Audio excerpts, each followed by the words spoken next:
everyone, walang pasok. Masarap ang ilong ko kasi walang pasok. Ba't naman ganun yung boses ko? As if you have a phlegm. What's your ulam? Can you show us our ulam? Then, So you have the bread and ham. And what? I got, ano ba to?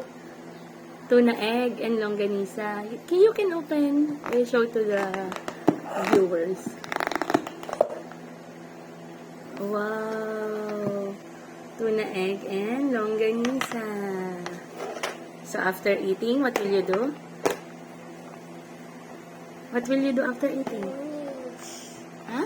Linis. Sleep, yeah? Linis. Huh? Linis ng clip. Ano, mami na? You have to sleep, yes? Yes.